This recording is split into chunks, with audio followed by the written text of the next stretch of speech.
नमस्कार। जरा सोचिए, अगर पैसे के बारे में आज तक हमने जो कुछ भी सीखा है वो गलत हो तो? रॉबर्ट कियोसाकी की जबरदस्त किताब रिच डैड पुअर डैड ठीक यही सवाल उठाती है। ये सिर्फ एक किताब नहीं है, बल्कि एक कहानी है दो पिताओं की, एक अमीर और एक गरीब, जो हमें फाइनेंशियल फ्रीडम का एक बिल्कुल नया रास्ता दिखाती है। कहानी की शुरुआत होती है दो अलग-अलग दुनियाओं से। एक तरफ थे पुअर डैड, जो कहते थे खूब पढ़ाई करो ताकि एक अच्छी कंपनी में नौकरी मिल सके, और दूसरी तरफ थे रिच डैड, जो सिखाते थे खूब पढ़ाई करो ताकि एक अच्छी कंपनी खरीद सको। मतलब सोच का फर्क देखिए, एक को चाहिए थी जॉब सिक्योरिटी और दूसरे को चाहिए थी फाइनेंशियल फ्रीडम। बस यही वो फर्क है जिस पर यह पूरी किताब बनी है। तो चलिए, इस किताब के जो सबसे जरूरी सबक हैं उन्हें एक एक करके समझते हैं। हम बात करेंगे दो अलग-अलग माइंडसेट की। अमीर लोग पैसे के लिए काम क्यों नहीं करते, एसेट्स और लायबिलिटीज का असली मतलब क्या है, और भी बहुत कुछ। हर सबक हमें फाइनेंशियल आजादी के और करीब ले जाएगा। तो कहानी शुरू होती है रॉबर्ट कियोसाकी से। अब मजे की बात यह है कि बचपन में उनके पास एक नहीं बल्कि दो पिता थे, जिनकी पैसे को लेकर सोच जमीन आसमान जैसी थी। एक थे उनके असली पिता, जो बहुत पढ़े लिखे थे, सरकारी नौकरी में थे, लेकिन पैसों को लेकर हमेशा परेशान रहते थे। ये थे पुअर डैड। और दूसरे थे उनके दोस्त के पिता, जो 8वीं पास भी नहीं थे, पर शहर के सबसे अमीर लोगों में से एक थे। ये थे रिच डैड। अब आता है पहला और शायद सबसे रेवोल्यूशनरी लेसन। पैसे के लिए काम मत करो, बल्कि पैसे से अपने लिए काम करवाओ। ये एक ऐसी बात है जो हमारी नौकरी वाली सोच को पूरी तरह से हिला देती है। सुनने में तो अच्छा लगता है ना, पर इसका असल में मतलब क्या है, चलिए समझते हैं। रिच डैड इसे कहते थे रैट रेस, मतलब एक ऐसी चूहा दौड़ जो कभी खत्म ही नहीं होती। और ये चलती है दो चीजों से, डर और लालच। एक तरफ बिल चुकाने का डर और दूसरी तरफ ज्यादा सैलरी और अच्छी चीजों का लालच। ये बिल्कुल उस गधे की तरह है जिसके आगे गाजर लटका दी गई हो। वो बस भागता रहता है, लेकिन गाजर कभी हाथ नहीं आती। और ये साइकिल यह हम सब ने कहीं ना कहीं देखा है। पहले एक जॉब मिलती है, फिर सैलरी आती है, लेकिन सैलरी के साथ साथ खर्चे भी बढ़ जाते हैं, है ना? बड़ा घर, नई कार, और फिर और पैसे चाहिए, जिसके लिए और ज्यादा मेहनत। और ये गोल गोल घूमता रहता है, चाहे सैलरी कितनी भी क्यों ना हो। तो इस रैट रेस से निकलने का तरीका सिखाने के लिए रिच डैड ने एक बहुत ही अनोखा काम किया। उन्होंने यंग रॉबर्ट को एक काम दिया, लेकिन एक ट्विस्ट के साथ। काम करो, पर पैसे नहीं मिलेंगे। अब इसका मकसद था उन्हें सोचने पर मजबूर करना कि सैलरी के बिना पैसा कैसे बनाया जा सकता है। ये दिमाग की एक कसरत थी। और कमाल की बात यह है कि ये तरीका काम कर गया। रॉबर्ट और उनके दोस्त ने एक ब्रिलियंट आइडिया निकाला। उन्होंने अपनी पुरानी कॉमिक्स जमा की और अपने बेसमेंट में एक छोटी सी लाइब्रेरी खोल दी। एंट्री फीस बस 10 सेंट। उन्होंने कुछ नया नहीं खरीदा, बस जो था उसी का इस्तेमाल किया। और नतीजा, देखते ही देखते उनका ये छोटा सा बिजनेस हर हफ्ते $9.5 कमाने लगा। और सबसे बड़ी बात पता है क्या थी? उन्हें खुद वहां बैठने की जरूरत नहीं थी। उन्होंने किसी और को काम पर रख लिया था। यही वो मोमेंट था जब उन्होंने सीखा कि पैसे से अपने लिए काम कैसे करवाते हैं। ओके, अब आते हैं इस किताब के सबसे सबसे जरूरी लेसन पर।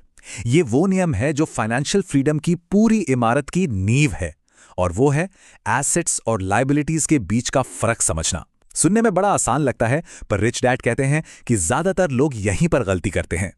रिच डैड की डेफिनेशन बहुत सिंपल थी। एसेट मतलब कोई भी ऐसी चीज जो जेब में पैसा डाले। That's it, simple. सोचिए, ये एक पैसे बनाने वाली मशीन है जो आपके सोते हुए भी काम कर रही है। और इसके ठीक उलट, लायबिलिटी वो चीज है जो जेब से पैसा निकालती है। समझ लीजिए कि जेब में एक छेद है जिससे पैसा बस बहता जा रहा है। और बस इसी एक फर्क से अमीर, गरीब और मिडिल क्लास के कैश फ्लो का पैटर्न बिल्कुल बदल जाता है। अमीर लोग पैसा कमाकर एसेट्स खरीदते हैं जो उनके लिए और पैसा कमाते हैं। वहीं मिडिल क्लास वो पैसा कमाकर लायबिलिटीज खरीदता है, जैसे कार लोन, क्रेडिट कार्ड का कर्ज, और अक्सर उन्हें एसेट समझ बैठता है।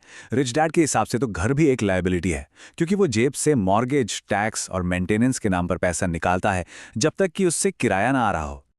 अगला लेसन है माइंड योर ओन बिजनेस। अपने काम से काम रखो। इसका मतलब ये नहीं कि दूसरों के मामलों में दखल ना दें। इसका मतलब है कि दूसरों के लिए काम करते करते अपने लिए काम करना मत भूल जाओ। ज्यादातर लोग अपनी पूरी जिंदगी अपने बॉस, सरकार या बैंक के लिए काम करते हैं। ये समझना जरूरी है कि आपका पेशा और आपका बिजनेस दो अलग-अलग चीजें हैं। इसका एक जबरदस्त उदाहरण है मैकडॉनल्ड्स के फाउंडर रे क्रॉक का। जब उनसे पूछा जाता था कि आपका बिजनेस क्या है, तो सब कहते थे, अरे बर्गर बेचना। पर उनका जवाब क्या था? नहीं, मेरा बिजनेस है रियल एस्टेट। मतलब उनका प्रोफेशन था बर्गर फ्रेंचाइजी बेचना, पर उनका असली बिजनेस, उनकी एसेट, वो जमीन थी जिस पर मैकडॉनल्ड्स बनता था। तो माइंड योर ओन बिजनेस का असली मतलब है अपनी जॉब के साथ साथ अपना एसेट कॉलम बनाना। जॉब बिल भरती है, लेकिन असली दौलत वो एसेट से बनती है, जैसे कि रेंटल प्रॉपर्टी, स्टॉक्स या ऐसा कोई बिजनेस जिसमें हर वक्त मौजूद रहने की जरूरत न हो। अगला लेसन है work to learn not to earn. मतलब सीखने के लिए काम करें, सिर्फ कमाने के लिए नहीं। रिच डैड की सलाह थी कि खासकर करियर की शुरुआत में ऐसी जॉब्स चुनें जहां सीखने को सबसे ज्यादा मिले, भले ही सैलरी थोड़ी कम हो, क्योंकि लॉन्ग रन में स्किल्स पैसे से कहीं ज्यादा कीमती साबित होती हैं। किताब में एक जर्नलिस्ट की कहानी है। बहुत अच्छी राइटर थीं, बेस्ट सेलर बनना चाहती थीं, लेकिन जब उन्हें सेल्स सीखने को कहा गया तो उन्होंने मना कर दिया। उन्हें यह समझ नहीं आया कि दुनिया की सबसे अच्छी चीज भी बेकार है अगर कोई उसे बेचना ही ना जानता हो। एक स्किल में एक्सपर्ट होना अच्छा है, पर काफी नहीं। यही वजह है कि रॉबर्ट कियोसाकी ने खुद जेरोक्स में नौकरी की, सैलरी के लिए नहीं, बल्कि सेल्स के अपने डर को जीतने के लिए।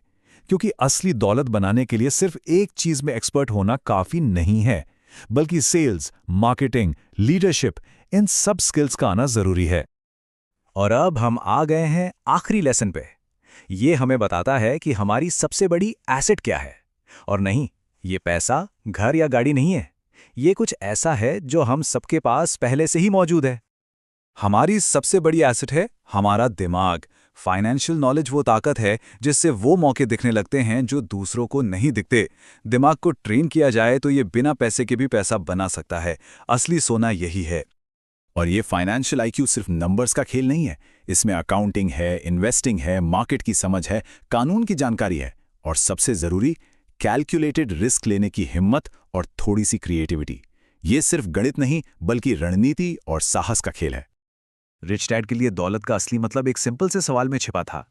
अगर आज काम करना बंद कर दिया जाए तो कितने दिन गुजारा चल सकता है? असली दौलत ये नहीं कि कमाया कितना, बल्कि ये है कि आपके एसेट्स आपको कितने दिन तक संभाल सकते हैं। तो आखिर में रिच डैड पुअर डैड का सार क्या है? ये कोई सीक्रेट फॉर्मूला नहीं है, बल्कि ये एक माइंडसेट शिफ्ट है। पैसे के लिए काम करना बंद करके एसेट्स का एक ऐसा सिस्टम बनाना जो हमारे लिए काम करे। ये सफर लंबा जरूर है, लेकिन इसकी शुरुआत होती है आज, अपनी सोच को बदलने से।